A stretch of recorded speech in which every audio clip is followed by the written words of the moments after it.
Come play with me, Alyssa. Why are you being creepy, Lindsey? Forever and ever and ever.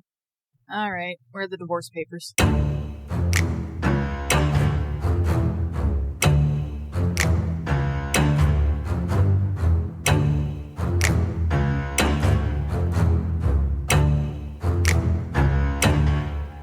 Hello, Hauntlings. My name is Alyssa, and this is my ghoulishly gorgeous wife and co-host, Lindsey. This is Macabre at Midnight, where we rate all things that sit on a scale, starting with the adorably spooky and ending with the truly disturbing. On tonight's episode, we're going to be looking at the famous Stanley Hotel. Booyah! The grin and the thumbs up. I missed the intro. Like, we did our intro, and then Lindsey sat there staring at me, and she was like, okay. And I was like, oh, I'm supposed to intro. And I forgot. So that's fun.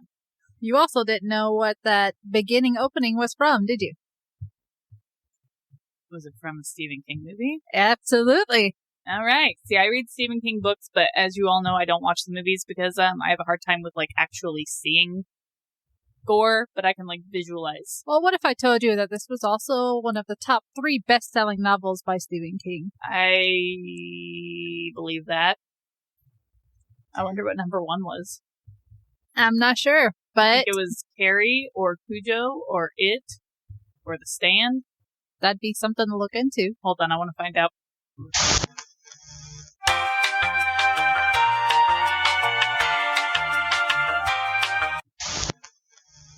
And we're back.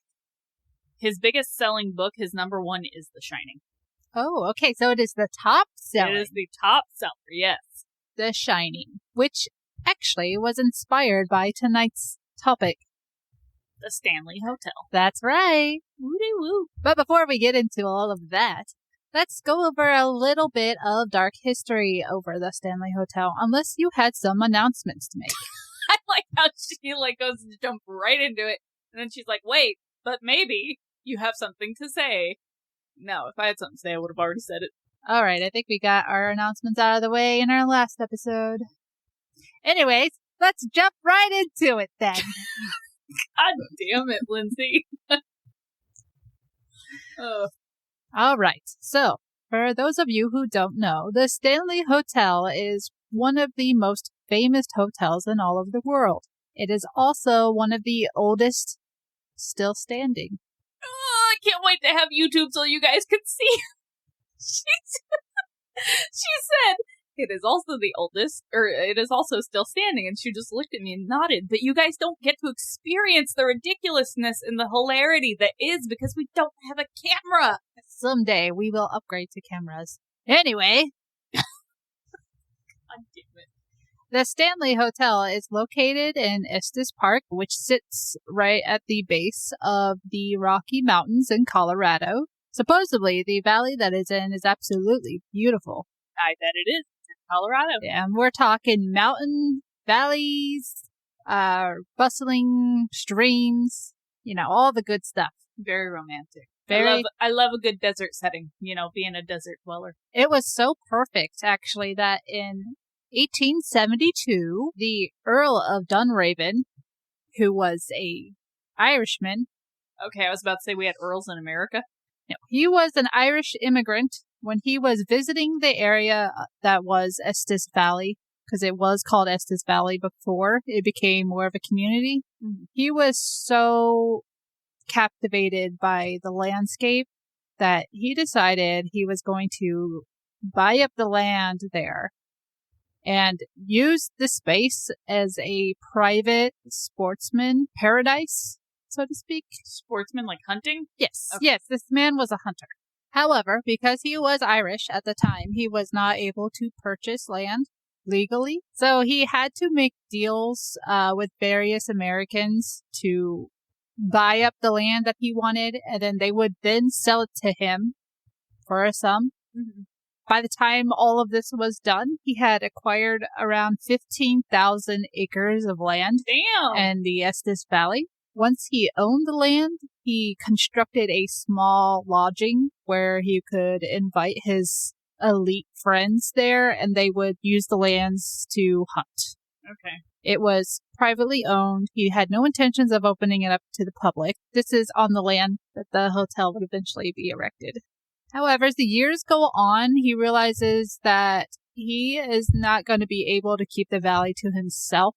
So in 1903, the Earl of Dunraven will sell his beautiful property to Freeland Oscar Stanley. All right. Oscar. Freeland Oscar. Oh, his name's Freeland. Yes, Freeland Oscar Stanley. Should have been named Purchase Land. Funny. I know. I have dad jokes, guys. I have so many dad jokes for all you dads out there who are lacking in dad jokes, or you dads to be. Just contact Alyssa at 1-800-BAD-DAD-JOKE. That was another terrible joke. Anyways, I almost said .com at the end of my phone number, so I almost said 1-800-BAD-DAD-JOKE.com. So Oh my God, I'm doing good. Yeah, right.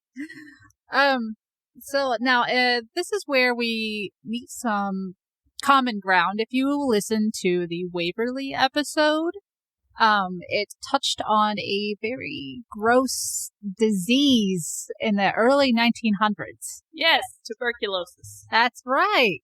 All right. Tuberculosis, which Mr. Stanley actually had. Boom. So, Freeland Stanley... So, wait, we're in the 1800s? This is 1903 now. 1903, okay. Freeland Stanley was from New England, which, if you don't know, those are the northern states and up along the East Coast.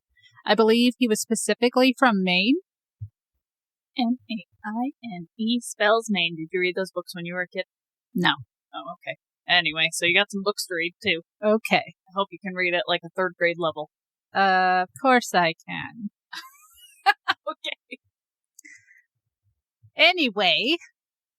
That was like a taunting or like a warning anyway, if you couldn't tell. After being diagnosed with tuberculosis, Freeland started looking to move to Colorado on a recommendation by his doctor. So when he bought the land, he was not already living there? No, he lived in Maine. Okay. Okay, so his doctor recommended that he move somewhere where the air is fresh and clean. The fresh air, right. And dry, as mentioned before in Waverly. I think it's really cool how these episodes correlated. Yeah, that is a way that they treated tuberculosis back then, is by fresh air and dry, clean air to help, breathe better. Right. Stanley and his wife, Fleur, took a trip out to Colorado, specifically the Estes Valley, where they found that the valley was absolutely stunning and the air was perfect. Oh yeah, that desert air. I've told you guys, I'm from Nevada. The air out there is beautiful. Yes. One summer there, and the Stanleys were in love with the area. They started going back every summer. Unfortunately, the lodgings at the time were extremely limited, and they were socialites. So they were used to the lavish lifestyle. Right. So, in order to remedy that, they built the Stanley Hotel. That's right. Yay! And I think in 1907, Freeland Stanley started construction on what would become the Stanley Hotel. All right. The hotel itself has 4 stories and has about 140 rooms. Okay. It was built in a colonial style. Oh, so I bet it's really pretty. Oh, yeah. And the way they kept up on it, a lot of it's still like the original building. Yeah. Like they kept it historically. Yeah, they kept it in that state. Like I said, it's one of the oldest hotels still known to be kept in its original state without any additional work done to it or upgrades. Upgrades or renovations. Right. Yes. Anything that, didn't make it a little more efficient to be there, to live there or stay there, because I'm sure they had to make upgrades with the times and all that. Right. The site of the Stanley Hotel would actually end up consisting of about 11 different buildings because when he built the hotel, he realized that it wasn't going to be enough. So the 140 rooms you said? Yes. Those were just in the original building? Yes. Okay. In addition to the hotel, which, like Alyssa just said, was 140 rooms and across 4 stories, he also built a concert hall, which he gifted to his wife, Fleur, who had a love for music. Well, Lindsay, it sounds like you need to do some catching up. I need a concert hall. Yeah.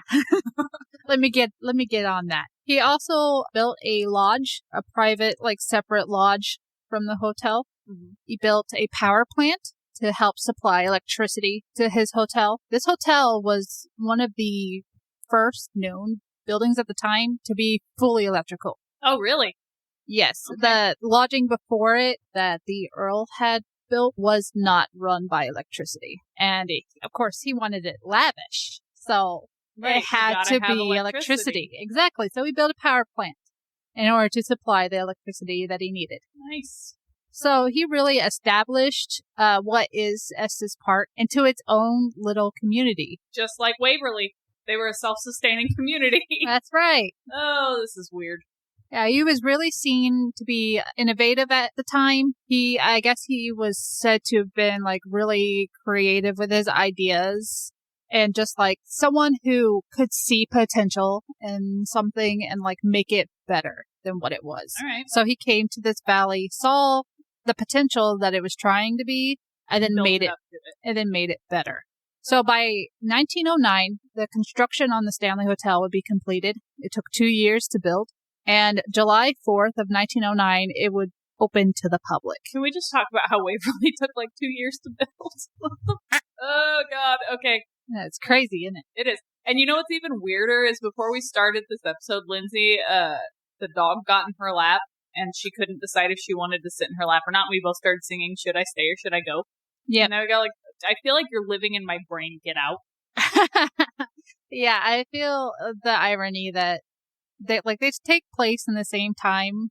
Actually, around the same time, because this is 1909 we're talking about. Yeah. So this was happening on the other side of the country. Right. Well, at the time. I just think it's interesting. We just did that episode last week, and they correlate really nicely together. They pair very nicely. Anyway, tangent over. Sorry. Yeah, it's meanwhile, on the other side of the country. Basically, yeah.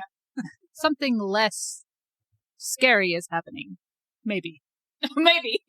I say maybe because in 1911, the Stanley Hotel would meet its first real scary incident. Tell me.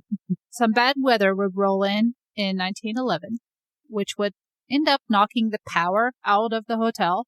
The guests at the time were gathered to the lobby, while the staff were given the task of going around and lighting gas lamps that were their emergency backup. Oh, no. Do you know where this is going? I think I do. Here we come to the first time to the infamous Room 217. And if you didn't know, Room 217 is one of the most haunted rooms in the hotel. Why? Here's why. When a housekeeper went to the room with the intention of lighting the gas lamp, she did not know about the gas leak that was coming from Room 217. Oh, no. Because at the time, gases like that didn't have a smell, and you couldn't see them. Oh, really? Yeah. Okay. So when she opened the door with a lit candle, it instantaneously caused a massive explosion. Oh.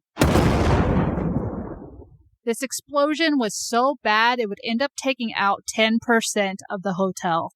Oh my God. Oh, wow. Jeez, that is, I hope I help English.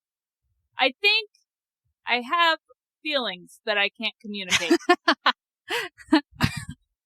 I just hope that she died quickly. Well, I doubt everybody else did, but she was right there, so I hope she died very quickly. I hope she didn't even realize what happened. Here's the interesting thing. She didn't die. Oh, no. She was blown to the floor below into the dining room from the intensity of the explosion, but survived with some burns and 2 broken ankles. How bad were the burns? It didn't say. I don't know if that's good or bad. You know? There were said to be about 8 other injuries, but surprisingly, nobody died in the explosion. Okay, good. I mean, like, I don't want people to die, but also, like, sometimes people are just in such pain, it's almost, you know what I'm saying here. And I just can't imagine having, like, burns. Well, I will tell you this, that it seems like the trauma from this explosion never left the hotel. Okay, tell me. Well, we'll get to that. Oh, boo. After the explosion, Stanley actually ended up paying for her recovery, and she then returned to the hotel where she would become head of housekeeping and continue to work there until her death. So she was able to live a normal life afterwards. Yes. And he took care of her. Yes. So that's nice. Yes. She worked there until her death in the 1950s. He sounds like a stand-up guy. Now, sometime after this, Stanley would actually eventually sell the hotel off to a company that would keep his vision alive. The hotel was a summer resort at the time, so it was only open during the summer. And I believe that Stanley and his wife continued to visit even after they sold the property. I'm not 100% sure on that, but they just loved it so much. Right. I mean, they put a lot into it. Oh, yeah. However, sadly, when tourism hit an all-time low, the hotel would start to struggle and would continue to struggle to stay open until the 1970s. You know what I just realized? I've been listening to you, like, outside of my headphones because my headphones have been turned down this whole time. So I don't know if there have been any thunks or anything, and I cannot edit them out. You guys, I'm sorry. I've literally just been listening to her, like, with my headphones over my ears like an idiot. Wow. I don't know. Good job. I know. Go. Sorry. Well, let me ask you this. Can you guess what happened in the 1970s to boost sales? Woodstock. Oh, wait. That's a different part of the country. Let's see. Colorado, the 1970s, Stephen King movie came out. The book came out. That's right. 1974, Stephen King would book a stay at the Stanley Hotel on a recommendation. The room he booked would be room 217. Now, it was said that in this room would be the very place that he would be so inspired that he came up with the entire plot of The Shining in a single night. Imagine just, like, laying in a room and just, boom, whole story implanted in your brain. There's more. Oh, okay. Along with the views and the breathtaking surroundings, he happened to be staying just at the end of the summer of the Stanley Hotel so right season. Before autumn. So let me just tell you about the desert right before autumn. That is one of the most beautifully colored times of year. A lot of people say that the desert doesn't have a lot of color, but I am telling you, if you ever visit the desert, you do it in spring or you do it right before autumn, and that place will be freaking blooming and beautiful. And I already knew that that's where Lindsay was going. Yes. So like I said, breathtaking surroundings helped, but it wasn't the main reason why he was inspired to come up with The Shining. Well, yeah, you know, generally, like, buds of lupin and the smell of sage in the air don't inspire death. So. That's fair. So, since it was at the end of the summer, him and his wife happened to be the only guests at the hotel. They were the only guests there? Yes, they had all 4 stories to themselves. Damn. As if that wasn't creepy, right? Oh, hell no, I'd be running amok. Well, it's said that night he had a nightmare so terrifying while he was staying in room 217 that he woke in the middle of the night and had to step out onto the balcony to have a cigarette. And it was during that smoke break, after this terrifying nightmare, that he would then have the whole plot for The Shining. Damn! Do you want to know what the nightmare was? Was it of 2 children? No. Okay, was it of a guy with an axe? No. Was it Jack Nicholson's Joker? No. Okay, I give up. So, I don't have all the details of the nightmare, and I'm sure it was much more terrifying than what this is going to sound. But apparently he dreamt that a fire hose, like, had come alive and was, like, dragging his son away. I knew it was about his son. And yeah. So, as someone who enjoys horror, I do find one thing, like, I hear people talk about their nightmares and how terrible they are. Yeah. And, like, if I'm not having nightmares about my family members, I actually tend to enjoy them. You know what I mean? So it doesn't surprise me at all that he took a nightmare and was able to, like, implement it creatively. Because when I have nightmares, I'm just like, oh, that'd make an awesome movie. Or, yeah. You know, so. Well, then you had to think that 217 was the room that the explosion happened. Oh, yeah, you're right. In 1911. And it was a fire hose. It was a fire hose. Damn. Yeah. So I don't know if there were more details to it. There weren't more details, like, in what I read about it. Right. But that's all that I could find on it. So I'm sure there were probably some little details in there that I didn't read or see. Right. That added to it, make it all the more terrifying. I'm sure you could probably find interviews on him talking about it. Oh, I'm sure. And of course, The Shining would become his best-selling novel and a very well-known movie. Right. Yeah. Here's Johnny. Exactly.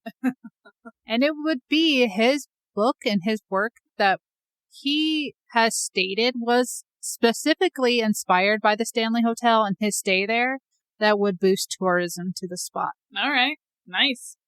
So the hotel started thriving again, which was good news for the Stanley, because they probably would have eventually seen the wrecking ball. Yeah.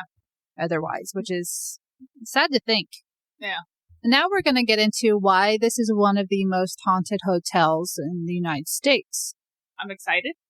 Should I do the, what do we call it? The spooky excited. Okay. Spooky excited? Yeah. That's what you called it? Mm-hmm. Spooky excited? Okay. That was dumb, but that's my spooky excited. First, I'm going to tell you just in general what kind of hauntings we have here, and then we'll break it down and get into the details. The details. Ooh, there it is. There's the real spooky excited. So, what if you happen to stay at the Stanley Hotel, which you can do, by the way. Okay.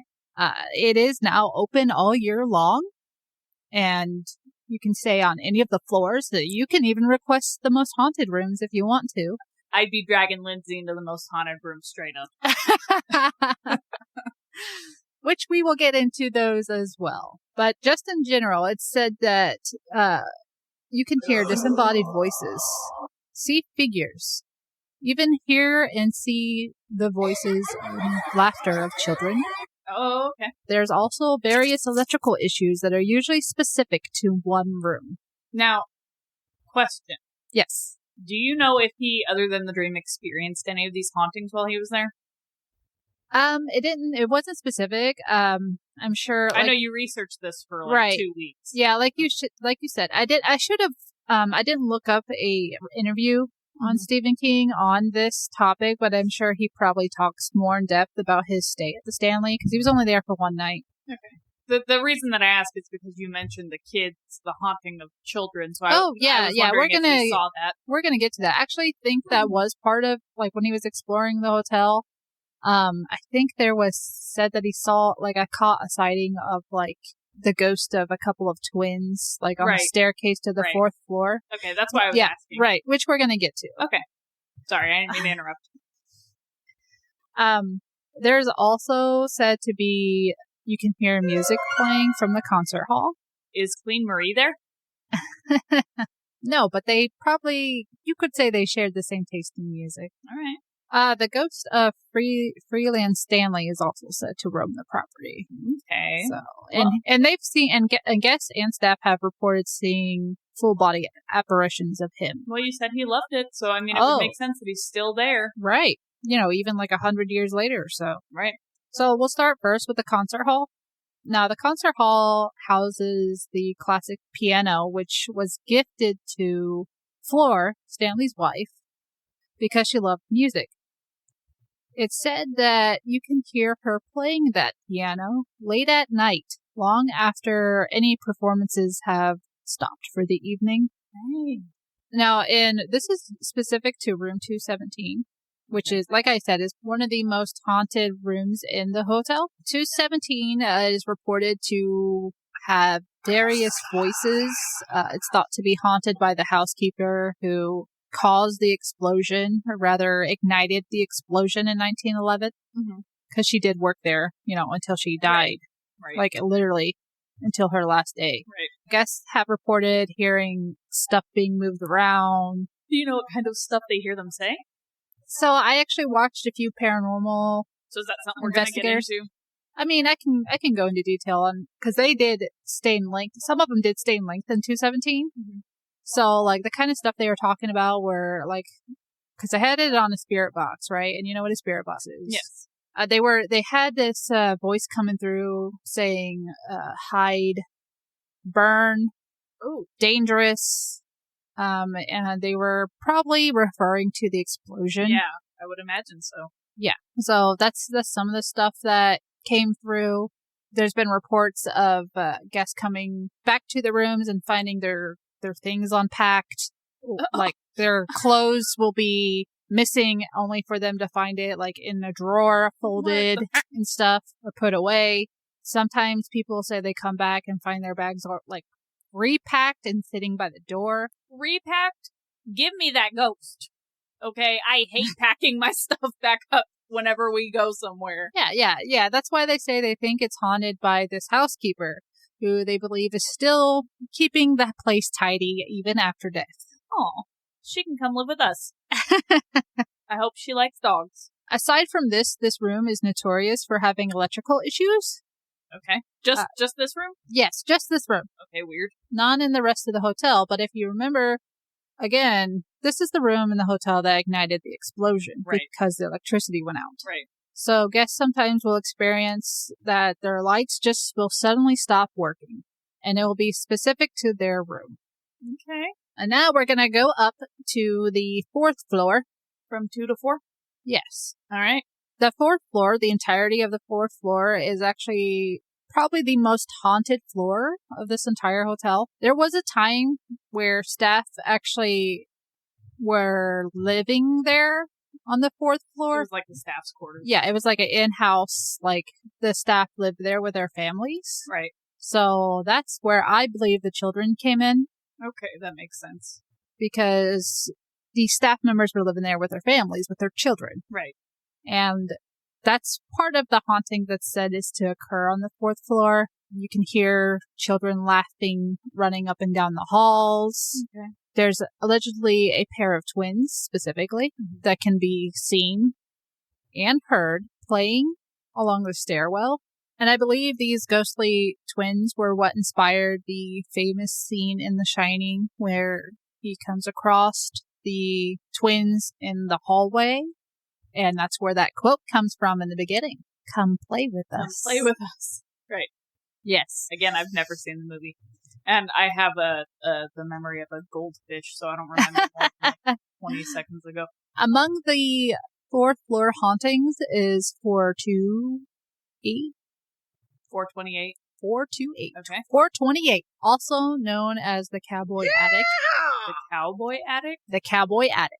It's the word attic that's confusing me. Well, because the 4th floor is actually considered, or was considered, the attic for a while. Okay. Yeah, it's the top floor of the hotel, so it kind of is the hotel's attic. Did they use it for storage? I mean, it was the living quarters. So they're storing the staff up there? No. I'm just saying, like, if is it a 4th floor or an attic? I don't believe it was used for hotel rooms for the first part that it was open. But why are they calling it an attic? Because it's like an attic. But it's not. People live there. It's a floor you can stay on now. Okay? That doesn't tell me why it's an attic, but go on. Because it is an attic. No, it's not. Okay. Anyways, we're going to talk about room 428, okay? The Cowboy Attic. That's what it's called, like it or not. Okay. Oh, God. Okay. Cowboy Attic. This room is said to be haunted by a shadow person called... No. he's referred to as the Cowboy. Does he have a big hat? I actually don't know. They didn't say. I think it was that they think he is the ghost of a famous cowboy that roamed the area. Oh, okay. At that time. Because if you recall, in our Shadow People episode, we mentioned the Shadow Man wearing a hat. And yeah, that's the Hat Man. One of the descriptions, the Hat Man. One of the descriptions, sometimes he's described as wearing like a cowboy hat. So that's why I was like, oh no. Okay, go ahead. Yeah. But this is not that kind of shadow. No, person. I think they believe that he is the ghost of a famous cowboy that roamed the area in the early 1900s, I guess. Gotcha, okay. There's not much more information on that specifically. Right. That's just who they think it is. Well, that's better than the Hat Man. That can be determined. Because this cowboy is, not nice. He's a ladies' man. Oh, okay. So he's a player. You could say that. He's known to stand over the bed and observe you while you sleep. I was wrong. He's a creeper.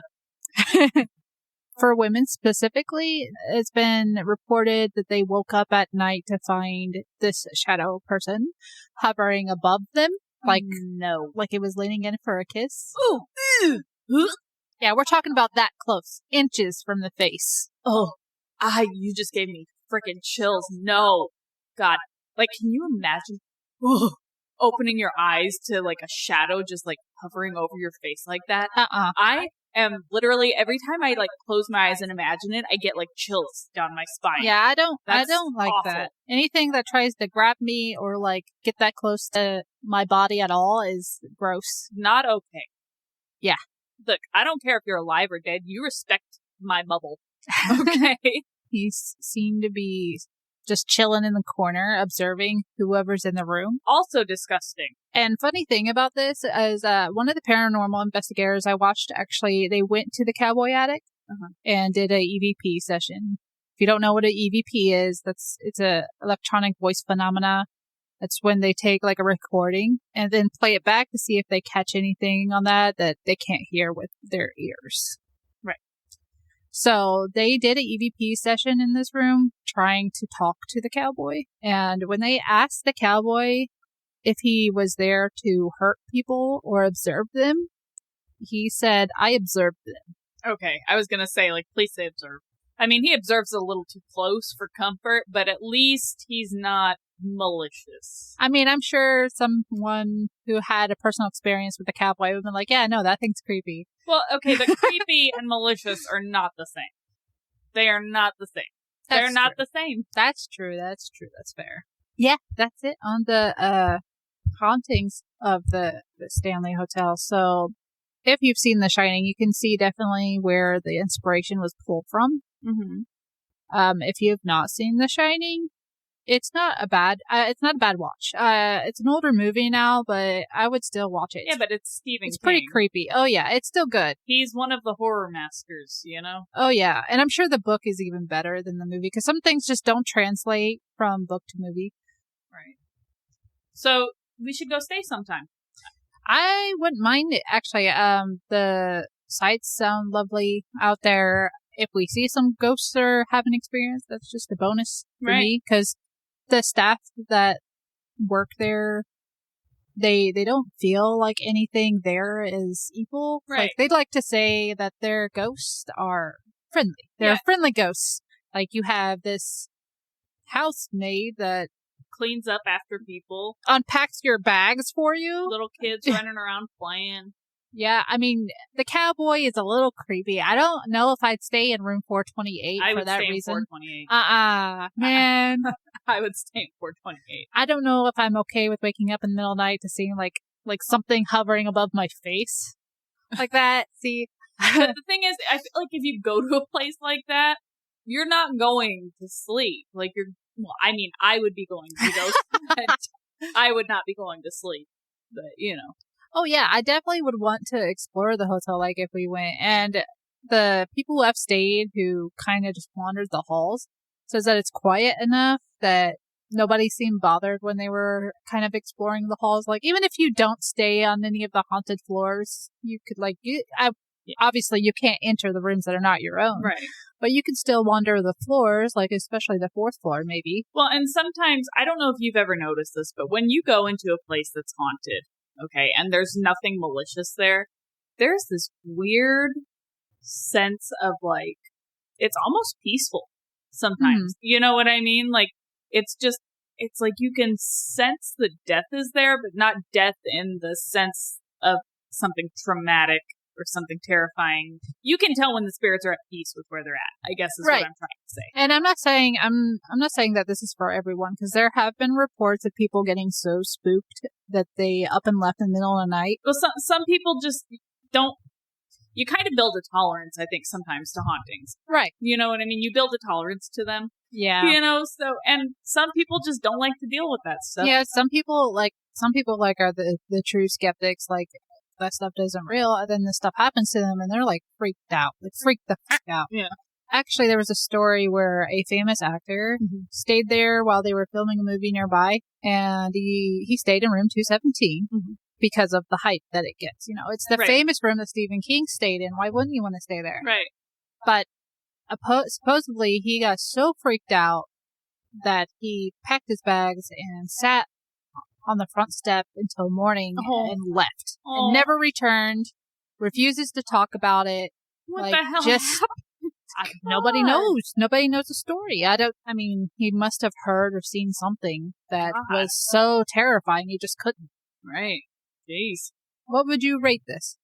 Honestly, I would say that's adorably spooky. This hotel? This hotel's adorably spooky. Yeah. And I've not, the Stephen King, he's a horror author, okay? Yes. So I feel like even if he went and stayed somewhere that was known to have, like, friendly spirits, he'd be really good at finding a way to make it scary. I'm not saying that the gas leak or the explosion that happened that's... Oh, no. Like I said, the trauma for that is probably still there. The electrical issues, the whispering, the ghost even coming through the spirit box and trying to warn people, like, it's dangerous here. Right. But it doesn't sound like there's anything really dangerous. It sounds like everything that is there is just kind of going about its business, doing its own thing. Nothing wants to hurt anything or anybody. They just they're living in their realm like we're living in ours. And to me, that's adorably spooky. I'm fine with that. I'm cool with that. Yeah, I will say, with the fact that maybe room 217 could induce nightmares related to the trauma that happened there. Yeah. Because that's what it did for Stephen King. That would probably put it for me I would probably rate it that's scary. Well, now here's the thing with the nightmares that I will say is if you go in there knowing what happened. Okay, yeah. And this is just my boring, logical brain. I'm so sorry. But if you go in there knowing what happened, then you know that there was a fire. Like that, him dreaming of that fire hose could have just been that subconscious. He knows what happened. He knows there was a fire. I don't know if he knew that about the history. Well, we don't know there that. Or not. Like, he might not have. But he might have. And if he did, what do you associate fires with? Fire hose, fire department. You know what I'm saying? Maybe the nightmare wasn't induced from the imprint of the trauma on the building. I mean, it might have been. I'm not saying that that's impossible, but it's also very possible we associate fires with fire hoses and fire departments and fire trucks. So I think that the nightmare could have been trauma-inducing, and here's why. You mean induced by the trauma of the room? Yeah. Here's why. Room 217 didn't actually become famous until after Stephen King stayed in it in 1974. So anyone who would have gone there before and stayed in that room possibly might have not known about what happened there, that this was the room that caused that explosion, unless they heard, locally, or, maybe the staff there shared the story. Right. Or whatever. Nowadays, because of how famous the hotel is, they offer tours. Right. They'll give you haunted tours. Yeah. On the place. So you can actually hear about it in detail from the staff now. Cool. But that wasn't a thing until, he stayed there. And with that said, if you guys have ever stayed at the Stanley Hotel and you've slept in room 217, send us an email and let us know if you have had nightmares in that room. And if you enjoyed this episode of Macabre at Midnight and you like spooky things, then you can catch us on all of your podcast platforms. You can also find us on YouTube.